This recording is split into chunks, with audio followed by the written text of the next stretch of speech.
नमस्कार, मैं डॉक्टर पारुल आज आप सबके साथ डिस्कस करना चाहती हूँ एक मुख्य टॉपिक जिसका नाम है डायबिटीज़। डायबिटीज़, जी हाँ, ये एक ऐसी समस्या है जिससे आजकल अक्सर सभी लोग आजकल ग्रस्त हैं, परेशान हैं। इसे शुगर की दिक्कत भी कहते हैं। जी हाँ, घर-घर में हमारे बुजुर्गों में तो ये पाई जाती थी, लेकिन अब देखने में आ रहा है कि छोटे बच्चों में भी ये पाई जाने लगी है। तो देखिए, ये एक बहुत इम्पोर्टेंट, बहुत ही ज़रूरी एक मर्ज़ है जिस पर कंट्रोल या नियंत्रण पाना बहुत ज़रूरी है। और आयुर्वेद के द्वारा डार्जिलिंग 9 के आयुर्वेद के द्वारा मधुमेह यानी डायबिटीज़ पर कंट्रोल पाया जा सकता है। तो आज इस डिस्कशन में आप सभी का हार्दिक स्वागत है। आइए जानते हैं डायबिटीज़ या मधुमेह के बारे में।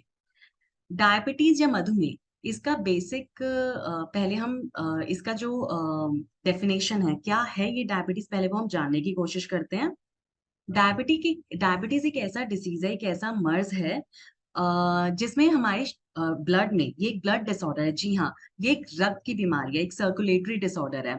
इसमें क्या होता है कि जो आपका ब्लड ग्लूकोज़ लेवल है, वो बहुत ज़्यादा हाई हो जाता है, बहुत ज़्यादा बढ़ जाता है। डायबिटीज़ के मरीज़ों में ग्लूकोज़ का मेटाबॉलिज़्म हो ही नहीं पाता। मेटाबॉलिज़्म का मतलब है कि जो आपने खाना खाया है, वो ग्लूकोज़ में बदला है, शुगर में बदला है, लेकिन वो ब्लड में ही रह गया है। वो आपके शरीर में आपके सेल्स, टिश्यूज़ या ऑर्गन्स तक नहीं पहुँच पाया, आपके शरीर को वो बनाने का काम नहीं कर रहा है। सिर्फ़ ब्लड में ही पड़ा रहा है। जी हाँ, ब्लड में ही वो अभी है। जिसकी वजह से जो ब्लड में ग्लूकोज़ है वो पूरी तरह से एब्ज़ॉर्ब नहीं हो पाता, आपके ऑर्गन्स तक नहीं पहुँच पाता और सिर्फ़ ब्लड में स्टॉक्ड रहता है। डायबिटीज़ एक क्रॉनिक डिसऑर्डर है, एक जीन व्याधि है, यानी जो बहुत लंबे समय तक ये रहती है। जो भी ब्लड डिसऑर्डर्स होते हैं वो बहुत लंबे समय तक रहते हैं, जो ज़्यादा बॉडी को बहुत सारे तरीकों से अफ़ेक्ट करते हैं। स्पेशली ये हमारे शरीर में जो खाने को जी सॉरी, खाने के जो पचाने की विधि है उसको अफ़ेक्ट करते हैं। डायबिटीज़ कितने तरह की है? जी डायबिटीज़ के 4 प्रकार हैं अभी करेंटली रिसर्च के अनुसार। सबसे पहले है टाइप 1 डायबिटीज़, दूसरा दूसरा है टाइप 2 डायबिटीज़, तीसरा है गेस्टेशनल डायबिटीज़ और चौथा है प्री डायबिटीज़। अब मानते हैं जी ये एक बहुत बड़ा टॉपिक है, जो कुछ ही स्लाइड्स में या कुछ ही बातों में 5-6 पॉइंट्स में कवर अप नहीं होने वाला। इसमें थोड़ा समय, थोड़ी डिस्कशन की हमें ज़रूरत पड़ेगी। एक्चुअली होता क्या है डायबिटीज़ में? डायबिटीज़ अ, एक ऐसा मर्ज़ है, एक ऐसी बीमारी है, जिसमें आपकी बॉडी में इंसुलिन हार्मोन, जी हाँ, इंसुलिन हार्मोन ठीक से नहीं बनता है। इंसुलिन हार्मोन कम बनने की वजह से या पर्याप्त मात्रा में ना बनने की वजह से या फिर सेल्स जो है वो इंसुलिन को रिस्पॉन्ड नहीं करते हैं, उसकी वजह से बहुत सारा शुगर या ग्लूकोज़ इकट्ठा हो जाता है आपके ब्लड में। जिससे सीरियस हेल्थ प्रॉब्लम्स हो सकते हैं जैसे heart disease, vision loss, kidney disease, दिल की बीमारी, विजन लॉस, किडनी डिसीज या और भी बहुत सारे कॉम्प्लिकेशंस हो सकते हैं। सबसे पहले जानते हैं कि टाइप्स ऑफ डायबिटीज कितने हैं। जी हाँ, टाइप्स ऑफ डायबिटीज हैं। सबसे पहले है टाइप 1 डायबिटीज। जी हाँ, टाइप 1 डायबिटीज है जो जेनेटिक हो, यानी बच्चों में बचपन से पाई जा रही है और इसका कहीं न कहीं इनहेरिटेंस मिलता है। मतलब माता-पिता या फिर घर में किसी ऐसे इंसान जिससे आपका ब्लड रिलेशन है, उसमें ये ज़रूर पाई जाती है।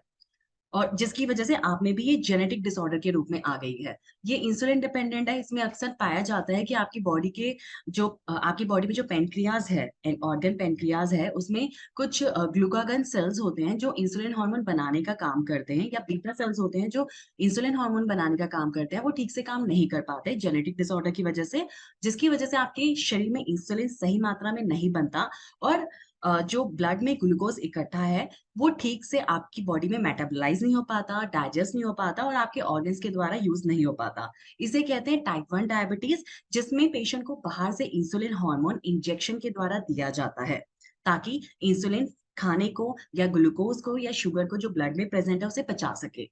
जी हाँ, इसे टाइप 1 डायबिटीज़ या इंसुलिन डिपेंडेंट डायबिटीज़ कहेंगे। और दूसरा है जी टाइप 2 डायबिटीज़। टाइप 2 डायबिटीज़ ऐसी डायबिटीज़ है जो जीवन में उम्र के साथ थोड़े समय के बाद हो जाती है। थोड़े समय के बाद जैसे बढ़ती उम्र की वजह से आपके शरीर में जो पैनक्रियाज़ में बीटा सेल्स हैं, वो ठीक से काम नहीं कर पाते, ऐज की वजह से वो कमज़ोर हो जाते हैं या किसी भी कारण से आपका डाइजेशन सिस्टम ठीक नहीं रहता। इनडाइजेशन की वजह से, डाइजेस्टिव सिस्टम खराब होने की वजह से आपके शरीर में जो ग्लूकोज़ और जो खाना आपने खाया है वो ठीक से पच नहीं पा रहा ब्लड में और ज़्यादा ब्लड में ही रह रहा है, तो ब्लड में ग्लूकोज़ की मात्रा बढ़ जाती है, शुगर की मात्रा बढ़ जाती है। इसे टाइप 2 डायबिटीज़ कहते हैं। दूसरा जी टाइप 2 डायबिटीज़ जिसके बारे में मैं बता रही थी कि ज़रूरी नहीं है कि वो इंसुलिन डिपेंडेंट ही हो। जी हाँ, वो किसी भी कारण से हो सकती है, वीक डाइजेस्टिव सिस्टम की वजह से हो सकती है और एक उम्र में ज़रूरी नहीं है कि उसमें जेनेटिक लिंक पाया जाए, यानी ज़रूरी नहीं है कि उसमें ये पाया जाए कि आपके माता-पिता या आपके भाई-बहन या ब्लड रिलेशन में किसी को भी डायबिटीज़ है। ये बिना वजह आजकल के पॉल्यूटेड कंटामिनेटेड एनवायरनमेंट में बिना वजह इंडाइजेशन की वजह से भी हो सकती है। इसे टाइप 2 डायबिटीज़ कहेंगे। इसमें अक्सर ज़रूरी नहीं है कि लोगों को पेशेंट को इंसुलिन देना पड़े। ज़रूरी नहीं है पेशेंट को डायबिटीज़ के लिए जो एलोपैथिक मेडिसिन्स है जैसे मेटफॉर्मिन, ग्लिमिपाराइड वो खानी पड़े, ज़रूरी नहीं है।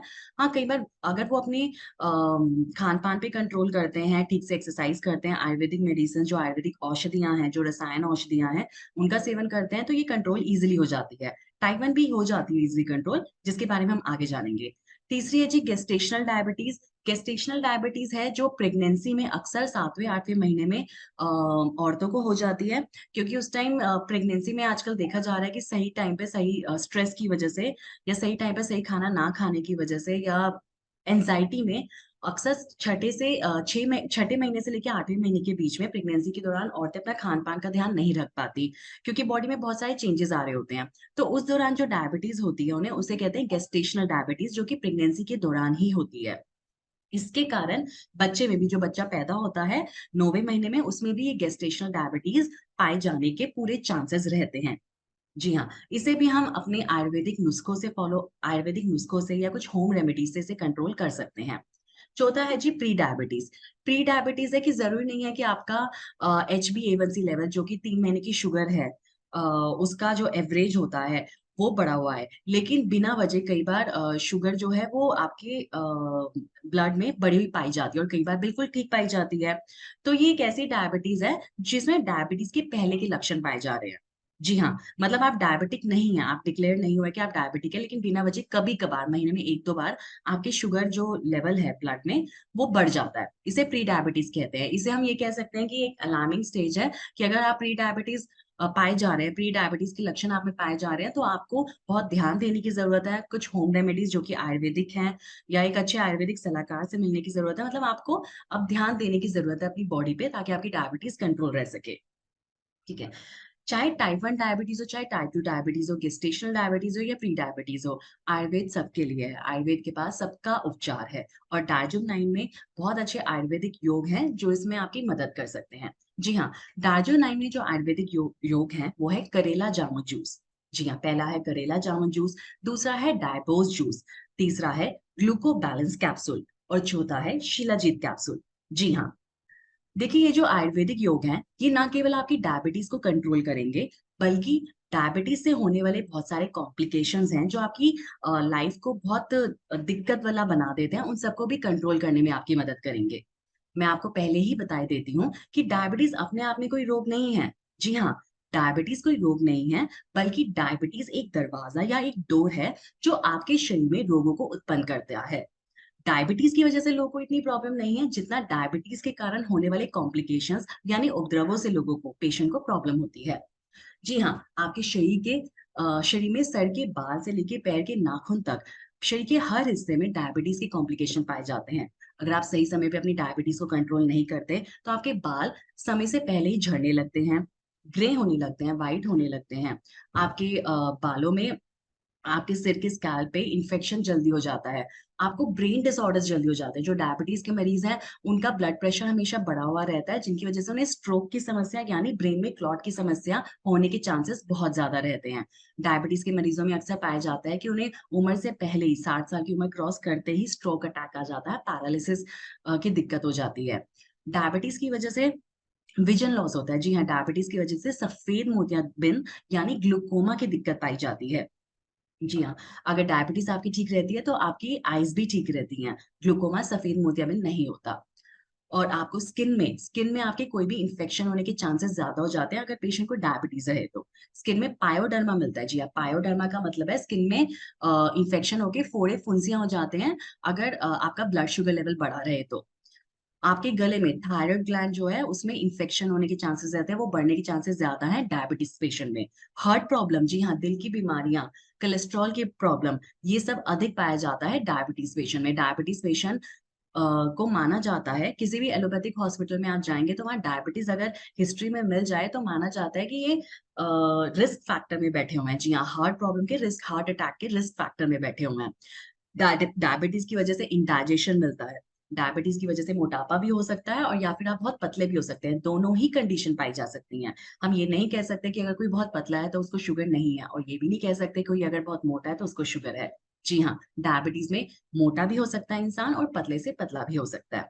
डायबिटीज के पेशेंट में इनफर्टिलिटी पाई जाती है। जो अगर किसी फीमेल को डायबिटीज हो या मेल को डायबिटीज हो तो उनके रिप्रोडक्टिव सेल्स, जी हाँ, रिप्रोडक्टिव सेल्स जो हैं उनमें वीकनेस आ जाती है। उन्हें आगे बेबी कंसीव करने में, बेबी करने में आगे उन्हें दिक्कत आ सकती है।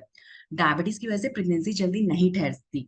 डायबिटीज की वजह से पेशेंट को एम्पुटेशन फुट का खतरा रहता है। जी हाँ, डायबिटीज की वजह से अगर किसी अगर ब्लड शुगर बढ़ी हुई है और उसको अगर थोड़ी चोट लग जाए पैर या पैर के नाखून में भी इवन चोट लग जाए तो उसमें पस पड़ने के चांसेस रहते हैं, जिसकी वजह से आगे वो ठीक नहीं हो पाता। टेटनस का, अगर उन्हें गलती से टेटनस का इंजेक्शन नहीं लगाया तो उन्हें टेटनस होने की खतरा सबसे ज्यादा रहता है। उनके सेप्टिक हो जाता है उनके पैर में, जिसकी वजह से उनका पैर तक काटने की नौबत आ जाती है। तो देखिए, डायबिटीज एक, मैं आपको डराने की कोशिश नहीं कर रही हूँ, लेकिन डायबिटीज एक ऐसी समस्या है जिसको सीरियसली लेना बहुत जरूरी है। अगर हम चाहते हैं कि हम अच्छा जीवन व्यतीत करें तो आपको एक अच्छे आयुर्वेदिक डॉक्टर से सलाह लेकर आप इसके लिए अपने होम रेमेडीज इसकी पता कर सकते हैं। डायबिटीज में क्या योग आते हैं वो पता कर सकते हैं। जैसे डार्जुब 9 में मैंने आपको बताया है कि एक मुख्य योग है करेला जामुन जूस। जी हाँ, बेसिकली हम इसमें है कि इसमें बेसिक करेला और जामुन है। तो जो उसकी बहुत नेटिव और ओरिजिनल स्टेट में इसमें करेला और जामुन मिलाया गया है, जिसे अगर सही मात्रा में, जी हाँ, 20 ml सही मात्रा में अगर इसका डेली उपयोग किया जाए तो ये आपको बहुत फायदा देगा। मैं ये नहीं कह रही हूँ कि अगर आपने डार्जुन 9 की मेडिसिन लेनी शुरू करी या हमारी आयुर्वेदिक मेडिसिन लेनी शुरू करेंगे तो आपने एकदम अपनी एलोपैथिक दवाइयां बंद कर देनी है। ऐसा बिल्कुल नहीं है कि आप एलोपैथिक दवाई छोड़ के सीधा डार्जुन 9 आयुर्वेदिक मेडिसिन लेंगे। लेकिन आपको दोनों साथ में लेनी है। आपको जो डार्जुन 9 की आयुर्वेदिक मेडिसिन दी जा रही है और जो एलोपैथिक मेडिसिन आपकी चल रही हैं वो आप दोनों साथ में लेंगे। और धीरे धीरे हर 15 दिन में आप हमसे कंसल्ट करेंगे। जैसे जैसे आपका शुगर लेवल कंट्रोल होगा वैसे वैसे आपकी जो एलोपैथिक ट्रीटमेंट है उसे हम सब्सिडाइज करते जाएंगे, मतलब उस पर रोकथाम करते जाएंगे। लेकिन जैसे हम कहेंगे वैसे आपको चलना होगा, थोड़ा सब्र से चलना होगा। डायबिटीज कंट्रोल पूरी तरह से हो जाएगी, लेकिन सब्र से चलना होगा। और एक बात और मैं आपको बताना चाहती हूँ कि अगर कोई कहे कि डायबिटीज आपकी जड़ से खत्म हो जाएगी तो वो सबसे गलत बात है। डायबिटीज जड़ से खत्म नहीं होती है, क्योंकि डायबिटीज एक ऐसा मर्ज है जिसमें सिर्फ शुगर लेवल बढ़ा हुआ है। तो शुगर को हम खत्म नहीं करना चाहते, क्योंकि अगर शुगर को खत्म करते तो पेशेंट के जो सेल्स हैं उसमें एनर्जी कहाँ से आएगी, वो कहाँ से पनपेंगे। आप बात मेरी समझिए। डायबिटीज एक ऐसा मर्ज है जिसे खत्म नहीं कर सकते, इसे कंट्रोल किया जा सकता है, इसे इस पर रोकथाम की जा सकती है। इस पर रोकथाम करना ही बहुत ज्यादा जरूरी है। ठीक है। साथ में हाँ, करेला जामुन जूस के बाद हमारे पास है ग्लूको बैलेंस कैप्सूल, जिसमें गुड़मार, जी हाँ, गुड़मार जैसा एक बहुत अच्छा इंग्रेडिएंट डला हुआ है, जो डायबिटीज को तो कंट्रोल करेगा ही करेगा, साथ में डायबिटीज से होने वाले जो कॉम्प्लिकेशंस है उससे भी आपको बचाव देगा। तीसरा है जी हमारे पास डायबोस जूस, जिसमें करेला जामुन के अलावा और भी अच्छी आयुर्वेदिक हर्ब्स डली हुई हैं, जो आपकी इम्यूनिटी को, जो डायबिटीज के मरीज हैं उनमें ये अक्सर पाया जाता है कि उनकी रोगों से लड़ने की जो ताकत है वो बहुत कम होती है। तो जो डायबोस जूस है वो डायबिटीज को कंट्रोल करने के साथ साथ आपके शरीर के लिए एंटीऑक्सीडेंट का भी काम करेगा। आपके शरीर में आपकी रोगों से लड़ने की जो ताकत है उसको बढ़ाएगा। जी हाँ। एंड चौथा है जी शिलाजीत कैप्सूल। अब आप सोचेंगे जी शिलाजीत कैप्सूल मैम क्यों बोल रही हैं, शिलाजीत कैप्सूल का शुगर की बीमारी में, मधुमेह में क्या काम। शिलाजीत कैप्सूल आपको न्यूरो प्रोटेक्शन देगा। जी हाँ, डायबिटीज एक ऐसा मर्ज है जिसमें शरीर के सेल्स तक, अंदरूनी टिश्यूज और ऑर्गन्स तक पर्याप्त एनर्जी नहीं पहुंच पाती। ऊपर से तो शरीर मोटा मोटा लगता है, लेकिन अंदर से जो उनकी नसें होती हैं मरीज की वो बिल्कुल कमजोर हो जाती हैं शुगर के मरीजों में। तो जो शिलाजीत कैप्सूल है वो आपकी नसों को ठीक करेगा, नसों को ताकत पहुंचाएगा। और जैसे आपकी नसों को ताकत पहुंचेगी आपके शरीर में ब्लड सर्कुलेशन ठीक होएगा। जो आपके पेनक्रियाज के सेल्स हैं वो हिस्ट पुष्ट होंगे, उनको एनर्जी मिलेगी, वो ठीक से काम करेंगे। जब वो पेनक्रियाज के बीटा सेल्स ठीक से काम करेंगे तब वो इंसुलिन हार्मोन ठीक बनाएंगे, जो आगे जाके डायबिटीज को नहीं होने देंगे, जो आगे जाके आपके शुगर को कंट्रोल करेंगे। जी हाँ। तो इस तरह से आप डार्जिलिंग 9 की मेडिसिन लेके आप अपनी डायबिटीज के, स्पेशली जो डायबिटीज के पेशेंट है, वो पूरी तंदुरुस्ती पा सकते हैं, ठीक अच्छा जीवन व्यतीत कर सकते हैं। उन्हें अपने ये कॉम्प्लिकेशन से परेशान होने की जरूरत नहीं है। जो भी ये वीकनेस होती है डायबिटीज के मरीजों में, उससे उन्हें गुजरने की जरूरत नहीं। और stroke, heart attack, stroke attack, brain clot और ये पैरालिसिस के जो अटैक है, इनसे उन्हें पूरा बचाव मिल सकता है। जी हाँ। तो देखिए, अगर आपके कुछ भी प्रश्न है तो आप एक एक करके हमसे पूछ सकते हैं। कुछ भी अगर आपके क्वेश्चंस हो तो आप हमसे एक एक करके चैट बॉक्स में डाल सकते हैं और पूछ सकते हैं। ये जो सारे प्रोडक्ट्स हैं, जैसे करेला जामुन जूस, वो एज, सारे प्रोडक्ट्स की जो मात्रा है, डोज है, वो पेशेंट की एज के अकॉर्डिंग जी है। इसके लिए पेशेंट, जैसे पेशेंट की एज या बॉडी वेट है, उसके हिसाब से हम डोज बताते हैं। जैसे अडल्ट डोज करेला जामुन जूस के लिए, बड़ों के लिए, 12 साल से अधिक उम्र के लिए 20 ml है। शिलाजीत का कैप्सूल बहुत, जो 60+ है उनमें हम एक कैप्सूल सुबह शाम भी देते हैं, लेकिन जहां जरूरत नहीं है, जहां बॉडी वेट कम है या एज कम है, वहां पर हम एक कैप्सूल पर डे भी देते हैं। और उस हिसाब से ग्लूको बैलेंस कैप्सूल जो है, वो शुगर किस लेवल का चल रहा है, कितने लेवल का चल रहा है, उस पर भी डिपेंड करता है। तो इसके लिए आपको हमसे बात करनी पड़ेगी, कस्टमर केयर सर्विस पे बात कर सकते हैं, आप टिकट जनरेट कर सकते हैं, हम सब उसका आंसर करेंगे। और आप डायरेक्ट हमारी ओपीडी में भी आ सकते हैं। जी हाँ, सुबह 10 से 12 के बीच में ओपीडी होती है। आप रोज ओपीडी में आके दिखा सकते हैं, अपनी सारी फाइल्स लाके, अपनी ब्लड इन्वेस्टिगेशन सब आप लाके दिखा सकते हैं।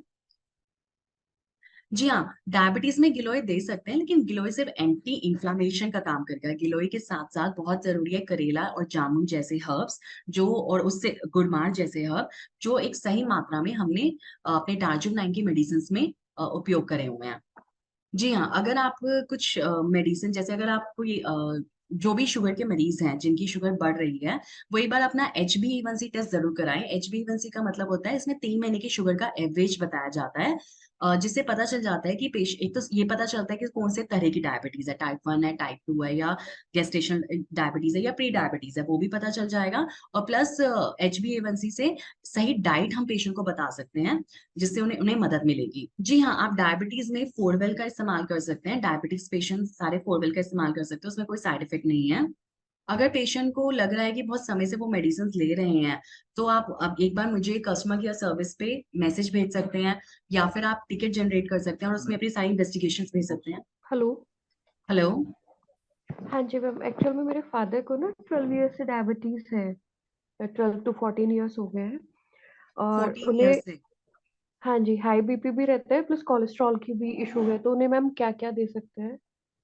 कोलेस्ट्रॉल का भी इशू है उन्हें।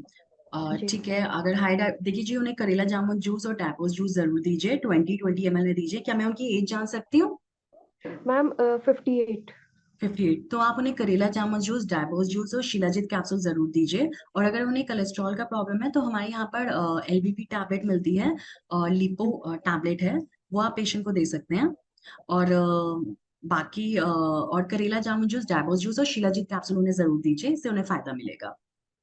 और मैम, अगर किसी को अभी रिसेंटली मतलब कुछ टाइम से इशू है, 2 या 4 साल से, फिर उन्हें क्या देना है? और ज्यादा शुगर नहीं है? देखिए, अगर आपको 2 से 4 साल से आपको शुगर लेवल है, तो आप एक बार सबसे पहले तो अपनी शुगर की चार्टिंग करिए, कि आप सुबह और शाम, मतलब सुबह खाली पेट की शुगर, और शाम को, रात को खाना खाने के 2 घंटे बाद की शुगर लगातार 3 दिन तक नाप कर एक साथ लिख कर वो मुझे बताइए। उसके अनुसार मैं आपको एक डाइट प्लान बताऊंगी, और साथ में जो डार्जुक 9 का बेस्ट आयुर्वेदिक मेडिसिन है डायबिटीज के लिए, वो मैं बताऊंगी, जिससे आपको कंट्रोल, शुगर कंट्रोल करने में मदद मिलेगी। मैम, जीआईटी भी हेल्पफुल होता है शुगर कंट्रोल करने में, जीआईटी एंड फोवल? जी, GIT डाइजेशन में हेल्पफुल है, पेन रिलीफ में हेल्पफुल है, लेकिन शुगर के लिए जो स्पेसिफिक आयुर्वेदिक योग है, वो है करेला जामुन जूस, डायबोस जूस, शिलाजीत कैप्सूल और gluco balance capsule. Okay okay ma'am, thank you so जी जी, मच। वेलकम। जी, ग्लूको बैलेंस का जो डोज है, ग्लूको बैलेंस कैप्सूल का डोज मैं फिर से बताना चाहूंगी, कि पेशेंट का जो डायबिटीज लेवल है उसके अनुसार होता है, जो भी उनका शुगर लेवल आता है, random blood sugar level, fasting blood sugar level, उसके अनुसार ग्लूको बैलेंस का है, ग्लूको बैलेंस का डोज डिसाइड किया जाता है। अगर आपका बेसिक है शुगर लेवल, नॉर्मल है, बॉर्डर से थोड़ा ही बॉर्डर के आसपास है, उससे ज्यादा बढ़ा हुआ नहीं है, तो आप उन्हें ग्लूको बैलेंस कैप्सूल, एक कैप्सूल दिन में 2 बार दे सकते हैं। जी हाँ, 240-280 ब्लड ग्लूकोज लेवल जो है पेशेंट का, वो कैसा है, खाना खाने के बाद है या फिर खाली पेट है, ये भी एक बार आप स्पेसिफाई कर दीजिए। Good good morning ma'am. Good morning. हाँ जी, बताइए। जी मैम, मैं ये पूछ रहा था कि ग्लूको बैलेंस, सॉरी, मैं डायबो जूस और करेला जामुन जूस ये दोनों एक साथ दे सकते हैं जी हाँ, ले अगर सकते किसी हैं। को? हाँ, आप ये 10 मिनट के गैप में ले सकते हैं। जैसे पहले करेला जामुन जूस लीजिए, उसके बाद 10 मिनट के गैप के बाद डायबोस जूस आप ले सकते हैं। ओके। जी। और डायबिटिक पेशेंट के लिए शिलाजीत तो कंपलसरी देना होगा या नहीं देनी पड़ती? जी, डायबिटीज पेशेंट के लिए इट इज कंपल्सरी। आप शिलाजीत कैप्सूल जरूर दीजिए, ताकि क्योंकि उन्हें एक न्यूरो प्रोटेक्शन की, न्यूरो प्रोटेक्टिव कैप्सूल या रसायन की बहुत जरूरत है। तो जी। शिलाजीत कैप्सूल उनके लिए मस्ट है। ओके। जी और जी। सुपर इम्यून का इम्प्लीमेंटेशन इसमें कुछ है क्या? अ, सुपर इम्यून का सुपारी का diabetic patient, implement. Super immune जो हमारा प्रोडक्ट है, सुपर इम्यून। Super immune. जी, जी सुपर जी। इम्यून दिया जा सकता है, लेकिन पहले हमें उनकी शुगर कंट्रोल करने की जरूरत है। तो बेटर है कि पहले आप इनसे शुगर कंट्रोल करिए। सुपर इम्यून साथ में दिया जा सकता है। कोई आपको लग रहा है पेशेंट जो बहुत इम्यूनिटी वीक है और जी। आपने मेडिसिन के द्वारा उसकी शुगर लेवल कंट्रोल है, तो सुपर इम्यून जूस जी। दिया जा सकता है उन्हें। ओके ओके, थैंक यू जी जी। Ma'am. Welcome welcome. Ma'am good morning. Good morning. Ma'am एक क्वेश्चन था हमारा, जैसे कोई लेडी है जिसको कंसीव का भी प्रॉब्लम है और उनको डायबिटीज भी है, तो क्या हम उनको करेला जामुन ग्लूको बैलेंस के साथ F9 दे सकते हैं कोई, या कोई प्रॉब्लम होगा F9 देने में? जी, एक बार आप उनके मर्ज जो है उसको दोबारा बता दीजिए कि उन्हें शुगर का प्रॉब्लम है और एक तो शुगर का प्रॉब्लम है, दूसरा प्रेगनेंसी इशू है उनके साथ। प्रेगनेंसी में क्या इशू है जी, मतलब प्रेग्नेंट है पेशेंट? मतलब नहीं, कंसीव नहीं कर पा रही है, मतलब वो कंसीव ही नहीं कर पा रही है। जी हाँ, ये डायबिटीज का ही कॉम्प्लिकेशन है। तो सबसे पहले तो आप उनकी डायबिटीज, जो उनका ब्लड शुगर लेवल बढ़ा हुआ है, उसे कंट्रोल करने की कोशिश करिए। ठीक है। तो जैसे उनका ब्लड शुगर लेवल कंट्रोल आने लगेगा, तब आप जो प्रेगनेंसी को कंसीव कराने के लिए जो मेडिसिन होती है, फिर आप देना शुरू करिए। लेकिन सबसे पहले आप उनका शुगर लेवल कंट्रोल करवाइए।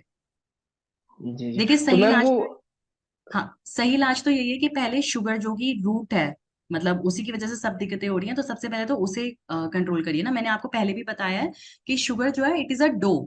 डायबिटीज जो है वो एक डोर है, एक दरवाजा है, जो सारी कॉम्प्लिकेशन, सारी बीमारियों को आमंत्रित करता है अपना शरीर को अपना घर बनाने के लिए। तो जब आप डायबिटीज को कंट्रोल करेंगे, शुगर लेवल कंट्रोल रहेगा, तभी सारी चीजें ठीक हो पाएंगी। तभी अगर आप उसका इलाज करेंगे, जैसे इनफर्टिलिटी का या प्रेगनेंसी कंसीव करने का जल्दी, तभी वो संभव हो पाएगा जब शुगर लेवल कंट्रोल रहेगा।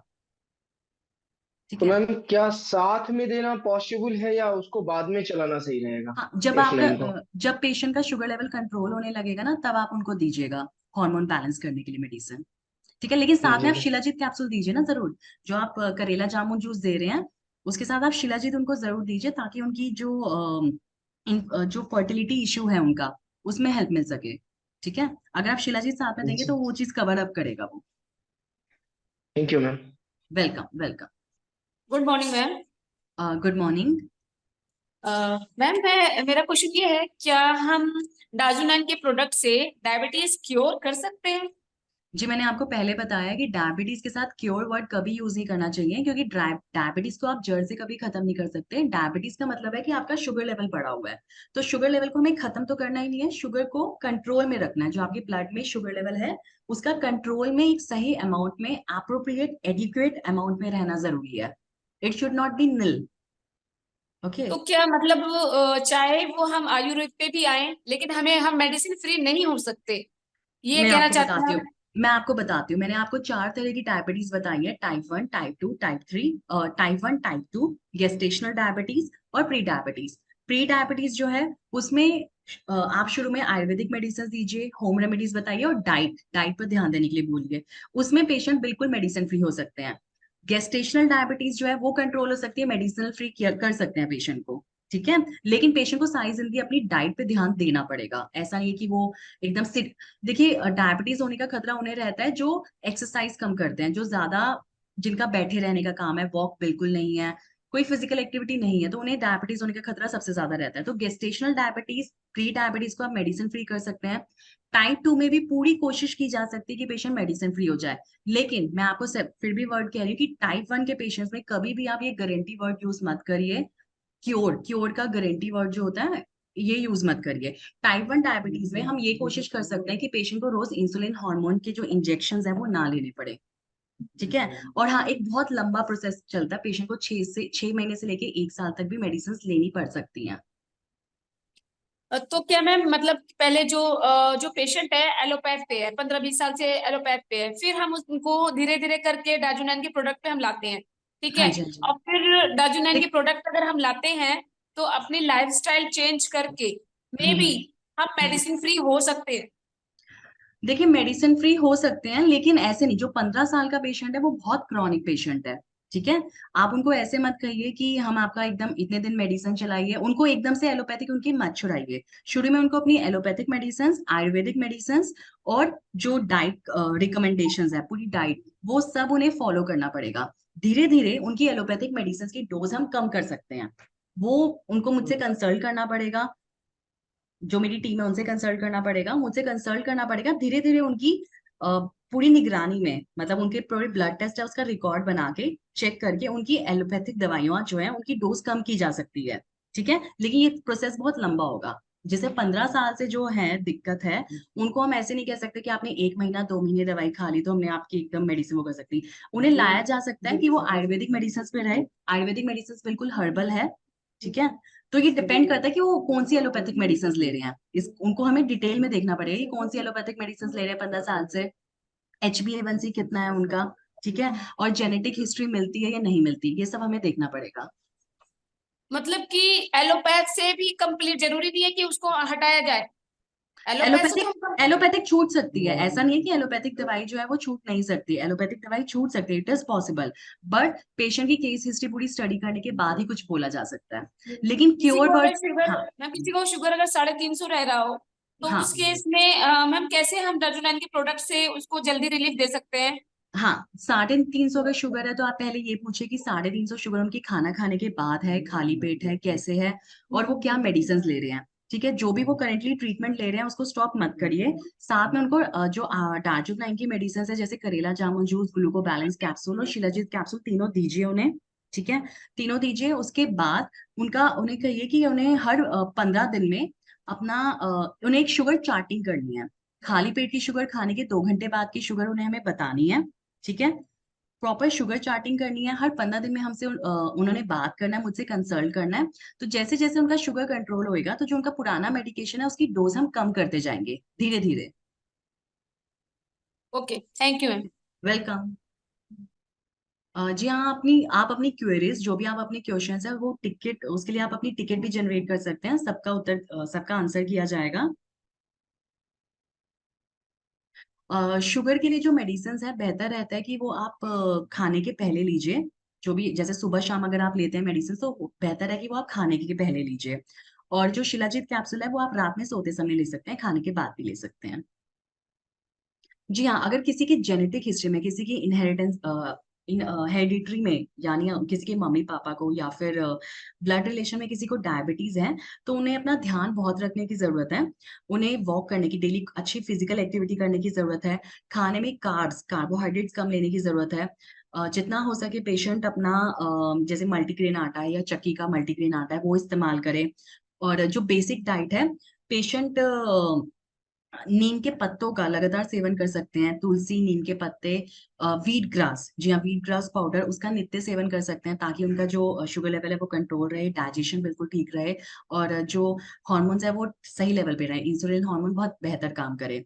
और जितनी भी हरी सब्जियां हैं वो खूब खाएं। करेला, जामुन, जो भी हर्ब्स, अच्छी हर्ब्स हैं जो एंटी डायबिटिक हर्ब्स हैं, उसका सेवन करें नित्य। और साथ में उनकी और भी जितना वो आंवला आंवला डेली आंवला रसायन का जितना सेवन करेंगे उनके लिए बहुत बेहतर रहेगा। जो लोग नॉनवेज खा सकते हैं उनको मैं बताना चाहूंगी कि फिश और एग्स जो हैं, अंडे और जो मछली हैं, उसमें काफी एंटी डायबिटिक प्रॉपर्टीज पाई जाती हैं। वो ब्लड शुगर लेवल को कंट्रोल करती हैं। मूंगफली मूंगफली जो सर्दियों में बेसिकली लोग चबाते हैं जिससे उनको गर्माहट मिलती है, उसमें एंटी डायबिटिक प्रॉपर्टीज है। वो आपके ब्लड शुगर लेवल को नेचुरली, प्राकृतिक तौर से रूप से कंट्रोल करती है। आप सेब का सेवन, एप्पल का सेवन रोज करिए, वो भी एक एंटी डायबिटिक फ्रूट है। फ्रूट्स में मीठे फल जैसे चीकू, केला, अंगूर और आम, इनका सेवन आप कम करिए, जितना कम करेंगे उतना बेहतर रहेगा। इसके अलावा दूसरे फ्रूट्स, हर तरह के फ्रूट, सिट्रस फ्रूट्स, ऑरेंज का सेवन करिए, आप एप्पल का सेवन करिए, बाकी फ्रूट्स को भी जगह दीजिए, आपको फायदा मिलेगा। जी हाँ, जो भी पेशेंट अभी इंसुलिन ले रहे हैं अपनी डायबिटीज को कंट्रोल करने के लिए, वो डार्जोनाइन के आयुर्वेदिक मेडिसिन का इस्तेमाल करना शुरू करें, बिल्कुल उनके लिए बहुत अच्छा रहेगा। लेकिन उन्हें एकदम से अपनी इंसुलिन या एलोपैथिक मेडिसिन जो है स्टॉप नहीं करना, मेडिसिन लेते रहें और हर 15 दिन में आप मुझसे कंसल्ट करिए, कंसल्टेशन लीजिए और मुझे बताइए कितना शुगर लेवल आ रहा है, उसके हिसाब से मैं आपको गाइड करूंगी। जी, एलोपैथिक दवाई लेने के 10 मिनट के गैप में आप आयुर्वेदिक मेडिसिन डार्जोनाइन की ले सकते हैं, इसमें कोई हानि नहीं है। जी हाँ, ड्राई फ्रूट्स में जी बहुत अच्छा रहेगा कि अगर अखरोट और बादाम लिया जाए, ये बेसिक ड्राई फ्रूट है जो एंटी डायबिटिक है, ये लिया जाएगा तो इससे कोई नुकसान नहीं है। जी हाँ, मैं मानती हूँ कई पेशेंट्स ऐसे हैं जिनको 10 यूनिट ह्यूमन मिक्सडार्ड इंसुलिन लगता है सुबह शाम, ऐसे बहुत पेशेंट्स आपको मिलेंगे। ऐसे पेशेंट्स भी आयुर्वेदिक मेडिसिन का साथ में सेवन करें, उनको फायदा जरूर मिलेगा। इसमें कोई रिस्क की बात नहीं, कोई नुकसान नहीं है। अगर आप सही अप्रोप्रिएट अमाउंट में, एडुकेट अमाउंट में आयुर्वेदिक मेडिसिन लेंगे तो उससे फायदा ही मिलेगा जी। कई बार पेशेंट्स को पता ही नहीं रहता कि उन्हें डायबिटीज है। कई बार क्या होता है कि उनमें डायबिटीज के कॉम्प्लिकेशन मिलते हैं, जैसे पेशेंट को कभी भी कोई स्किन प्रॉब्लम हो, जैसे खुजली होना, या फिर पस सेल्स हो जाते हैं, पस हो जाती है स्किन में, पस वाले दाने हो जाते हैं, वो जल्दी ठीक नहीं होते। तो ऐसे पेशेंट भी हमसे डायबिटीज के लिए कंसल्ट कर सकते हैं, हम उन्हें ब्लड टेस्ट लिख के दे देंगे, वो ब्लड टेस्ट करवा सकते हैं, जिससे पता चलेगा कि एक्चुअली उन्हें सही में उन्हें डायबिटीज है या नहीं है। जी ऐसा खाने, जी हाँ, खान पान पे ध्यान देने की जरूरत है। अगर आप चाहते हैं कि आप डायबिटीज की समस्या से दूर रहे, तो आपको खान पान पे ध्यान देने की तो बहुत जरूरत है। मैं आपको एक बेसिक डाइट बता देती हूँ। आलू, चावल, चीनी और मैदा, इसका उपयोग निल करिए, मतलब बिल्कुल इसका कोशिश करिए कि उपयोग ना किया जाए।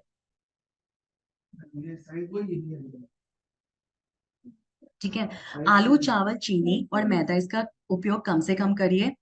चीकू, केला, अंगूर और आम, अगर किसी को डायबिटीज है या किसी के फैमिली हिस्ट्री में, अगर किसी को डायबिटीज है और किसी के फैमिली हिस्ट्री में डायबिटीज मिल रही है, तो ऐसे पेशेंट भी चीकू, केला, अंगूर और आम, इनका सेवन कम करिए। आधा घंटा रोज सुबह शाम चलिए, जिससे आप हाई ब्लड शुगर लेवल से बचे रह सकते हैं, डायबिटीज से बचे रह सकते हैं। मैदे से बनी चीजों का सेवन कम करिए। आप खूब पानी पीजिए, जितना आप पानी पिएंगे आपका सर्कुलेटरी सिस्टम ठीक रहेगा, हाइड्रेशन बॉडी में ठीक रहेगा। जब हाइड्रेशन बॉडी में ठीक रहेगा तो डाइजेशन ठीक रहेगा, उससे आपको जो डायबिटीज है वो हाई ब्लड शुगर लेवल होने के चांसेस कम रहते हैं, अगर आपका हाइड्रेशन ठीक रहता है तो। बॉडी में कोई अगर इन्फेक्शन है, जैसे यूरिन में इन्फेक्शन, अगर वो भी आपको बार बार हो रहा है, तो भी आपको डायबिटीज अपना एक बार चेक करने की जरूरत है।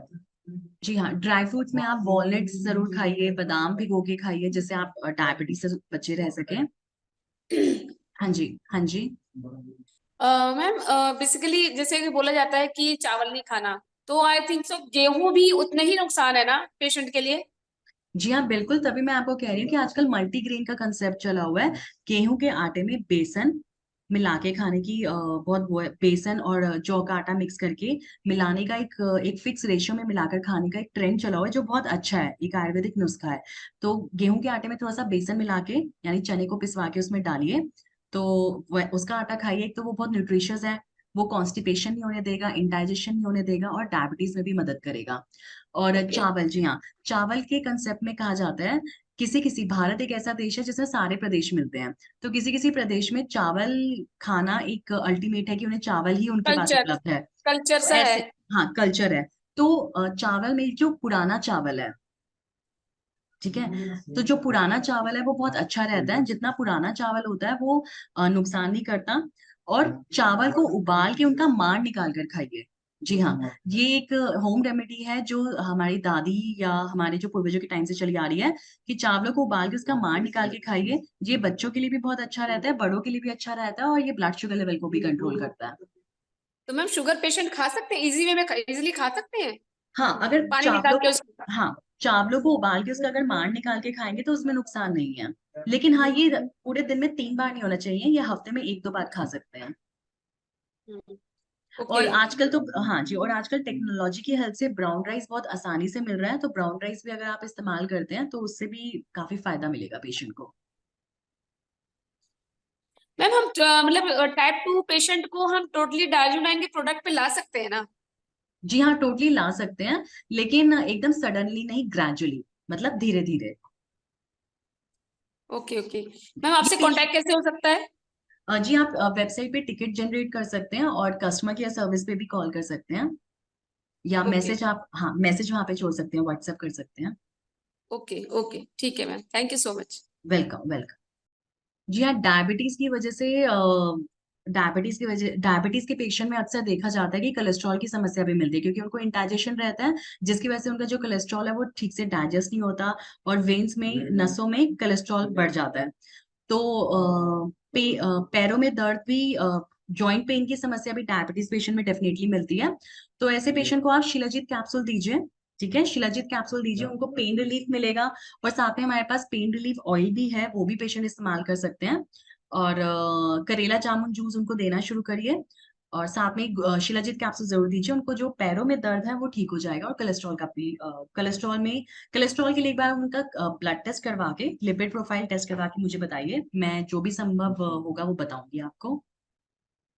आज हम अपनी सभा को, अपनी डिस्कशन को, जो कि डायबिटीज के ऊपर थी, उसको अभी हम यहीं पे खत्म करते हैं, यहीं पर फिनिश करते हैं। आपके कोई भी क्वेश्चंस हो तो आप उसके लिए टिकट जनरेट कर सकते हैं वेबसाइट पे, या फिर आप मुझे कस्टमर केयर सर्विस पे आप टेक्स्ट कर सकते हैं, मैसेज कर सकते हैं, और कॉल भी कर सकते हैं। Thank you.